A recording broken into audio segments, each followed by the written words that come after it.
Welcome Edu Official. Jangan lupa untuk mengklik tombol.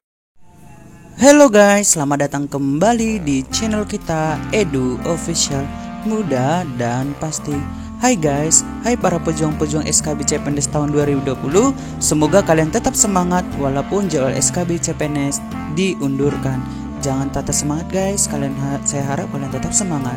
Baiklah guys, kali ini channel Edu Official akan berbagi untuk pembahasan dari tryout akbar part 5 dari nomor 1 sampai nomor 10, di mana SKB Kesehatan CPNS 2020 ini saya buat untuk tryout akbar kesehatan umum, baik untuk apoteker, dokter gigi, perawat, bidan, nurse, tenaga kesehatan teknis kefarmasian, radiologi, rekam medis, gizi, analis kesehatan, penyuluh kesehatan masyarakat, administrator kesehatan, dan tenaga kesehatan lainnya. Oleh karena itu guys, mari kita tonton video pembelajaran kali ini. Oh ya guys, jangan lupa juga untuk mengklik tombol subscribe, like, dan komen agar kalian tidak ketinggalan video selanjutnya. Bagi kalian teman-teman yang telah ketinggalan video sebelumnya, silakan kalian klik tombol yang di atas. Oh ya guys, silakan bergabung di grup SKB CPNS kita untuk tryout akbar. Saya telah membuat linknya di kolom deskripsi, dan jangan lupa juga untuk memfollow Instagram kita. Baiklah guys, tanpa berlama-lama, mari kita bahas untuk prediksi soal hasil dari tryout akbar part 5 nomor 1 sampai nomor 10. Apakah kalian sudah siap? Good, mari kita bahas soalnya. Soal nomor 1, upaya untuk menimbulkan atau meningkatkan kekebalan seseorang secara aktif terhadap suatu penyakit, sehingga apabila suatu saat terpajan dengan penyakit tersebut tidak akan sakit atau hanya mengalami sakit ringan disebut A. Vaksin, B. Imunisasi, C. Promotif kesehatan, D. Preventif kesehatan, E. Autoimun. Jawaban yang tepat menurut teman-teman apa? Good, yang benar itu adalah B. Imunisasi. Penjelasannya gimana kak? Nah, bahwa imunisasi adalah suatu upaya untuk menimbulkan atau meningkatkan kekebalan seseorang secara aktif terhadap suatu penyakit, sehingga apabila suatu saat terpajan dengan penyakit tersebut tidak akan sakit atau hanya mengalami sakit ringan.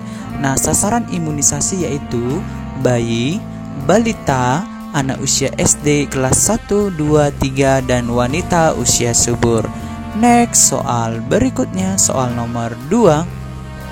Di bawah ini yang bukan merupakan penyakit yang tidak dapat dicegah dengan imunisasi adalah A. Difteri, B. Pertusis, C. Tetanus, D. Tuberkulosis, E. Hemofilia.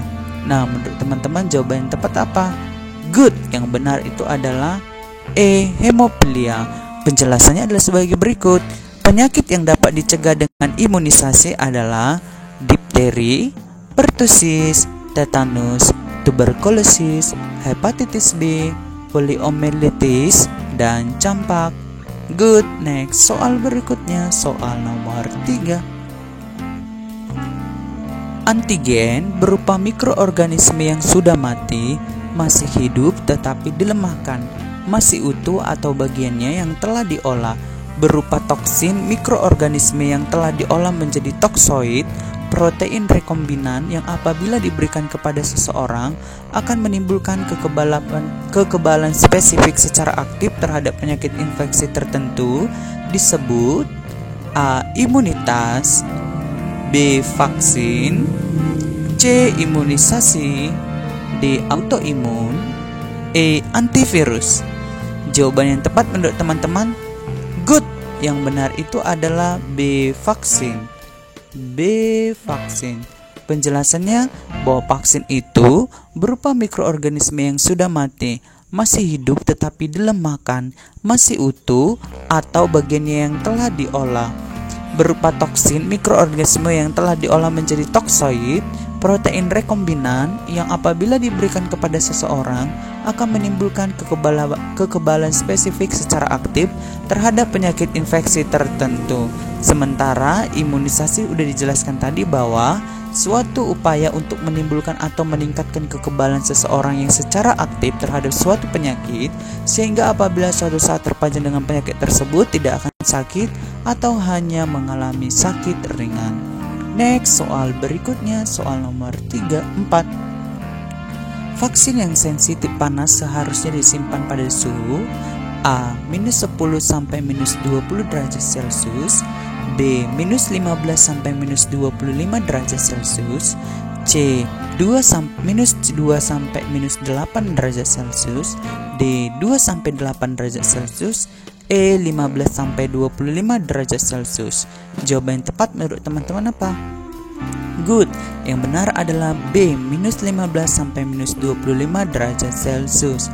Vaksin harus disimpan pada suhu tertentu, pada suhu 2 sampai 8 derajat Celcius untuk vaksin sensitif beku, atau pada suhu -15 sampai dengan -25 derajat Celcius untuk vaksin yang sensitif panas. Maka jawaban tepat adalah B. Next, soal berikutnya, soal nomor 5. Sekumpulan perilaku yang dipraktikkan atas dasar kesadaran sebagai hasil pembelajaran yang menjadikan seseorang, keluarga, kelompok, atau masyarakat mampu menolong dirinya sendiri atau mandiri di bidang kesehatan dan berperan aktif dalam mewujudkan kesehatan masyarakat disebut A. Germas, B. PHBS, C. Stunting, D. Cerdik, E. SDGs. Jawaban yang tepat menurut teman-teman adalah good.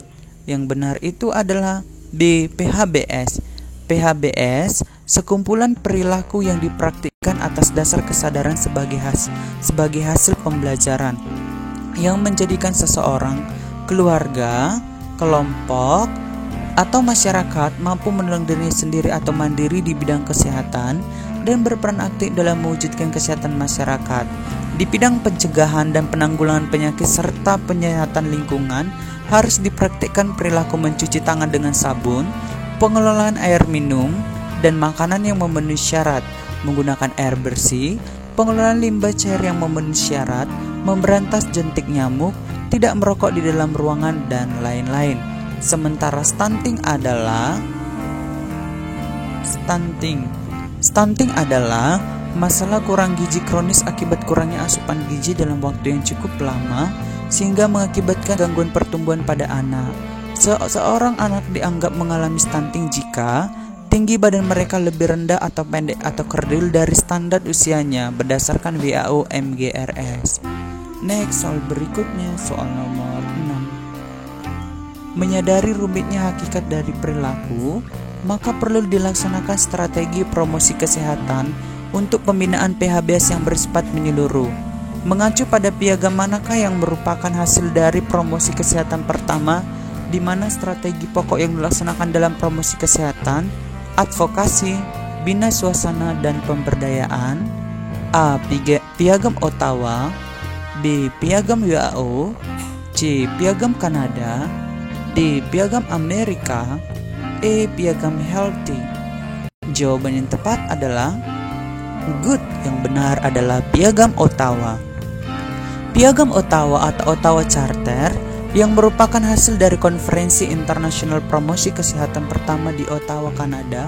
Pokok yang harus dilaksanakan dalam promosi kesehatan adalah advokasi, bina suasana, dan pemberdayaan.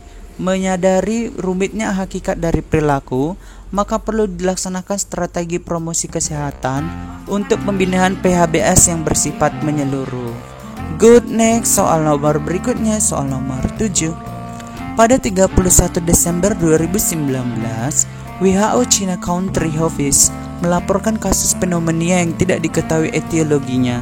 Diduga coronavirus pertama kali ditemukan di kota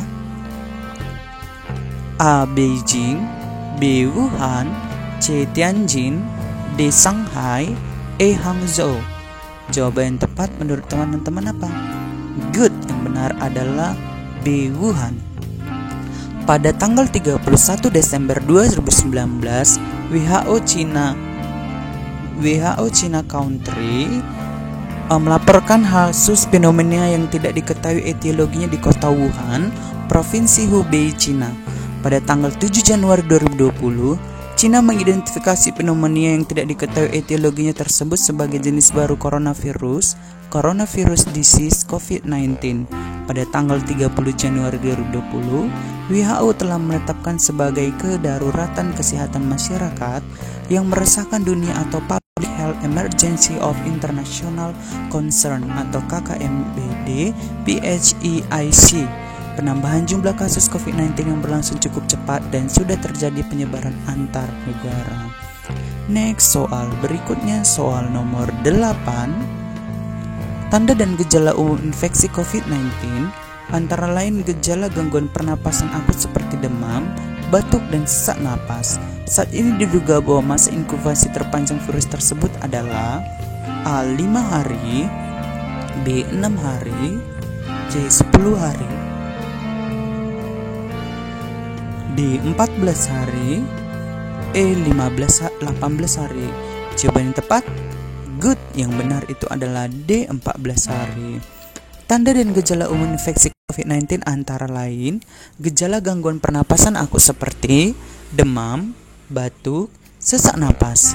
Masa inkubasi rata-rata 5-6 hari dengan masa inkubasi terpanjang 14 hari. Pada kasus COVID-19 yang berat dapat menyebabkan pneumonia, sindrom pernapasan akut, gagal ginjal, dan bahkan kematian.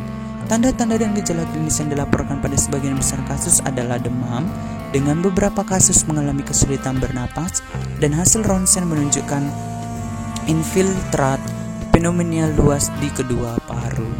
Next, soal berikutnya, soal nomor 9. Upaya kesehatan diselenggarakan dalam bentuk kegiatan dengan pendekatan kecuali A. Promotif, B. Preventif, C. Deskriptif, D. Kuratif, E. Rehabilitatif. Jawaban yang tepat menurut teman-teman, good, yang benar adalah C. Deskriptif, karena yang ditanya adalah kecuali. Nah, upaya kesehatan diselenggarakan dalam bentuk kegiatan dengan pendekatan promotif, preventif, kuratif, dan rehabilitatif yang dilaksanakan secara terpadu, menyeluruh, dan berkesinambungan. Soal terakhir, soal nomor 10. Klasifikasi rumah sakit khusus terdiri dari rumah sakit khusus kelas A, rumah sakit khusus kelas A, B, C, D, E, B. Rumah sakit khusus kelas A, B, C, D, C. Rumah sakit khusus kelas A, B, C, D. Rumah sakit khusus kelas A, B, E. Rumah sakit khusus kelas A. Jawaban yang tepat menurut teman-teman, good, yang benar adalah C. Rumah sakit khusus kelas A, B, C.